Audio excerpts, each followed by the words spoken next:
Ele passou dias orando. Ele disse: pastor, eu orei. Eu disse: Deus, o Senhor me mostrou isso. Isso me comove muito. Mostre-me como uma pessoa é salva.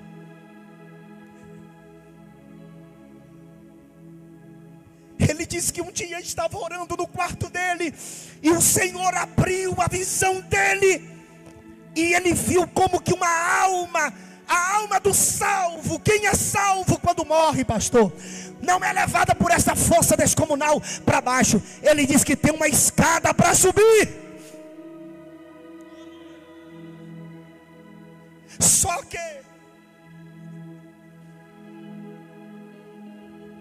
essa escada não é fácil de subir, porque ele diz que tem pessoas que tentam subir essa escada e daqui a pouco desliza. Porque Deus estava mostrando o ato da salvação depois que a pessoa morre, como também a luta da pessoa enquanto aqui na terra. Tem muita gente que tem coisas mais fortes do que ele e luta de todo jeito. Ele diz que tem pessoas crentes que estão lutando de todo jeito. Ele diz que tem crente que está se arrastando porque quer ser salvo. E nessa noite alguém pode estar me ouvindo aqui que está nessa condição. Só que ele disse: não julgue a salvação de ninguém. Você não sabe o que é que a pessoa está passando. Você não conhece as lutas internas. Você não sabe o que é que ele está passando. Mas tem gente que está lutando de todo jeito, mesmo quando não correndo, caminhando. Quando não caminhando, se arrastejando. Mas você vai vencer essa batalha.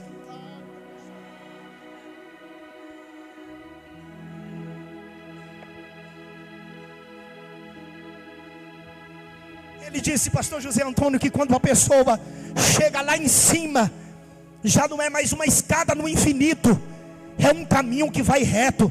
Tem uma espécie como se fosse uma guarita, e tem uma porta, e todos precisam passar por esta porta. Eu quero crer nessa noite que eu estou pregando para uma igreja salva, para crentes que têm os seus nomes escritos no livro da vida do Cordeiro. Eu creio que eu estou pregando para alguém que tem o nome escrito no livro da vida do Cordeiro. Sim, eu creio que eu estou pregando para uma igreja que tem o seu nome escrito no livro da vida do Cordeiro. Se é verdade isso, fale alguma coisa para Deus.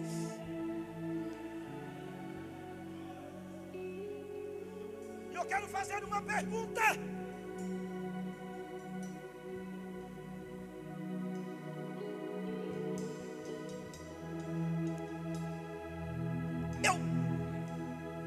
Eu quero fazer uma pergunta.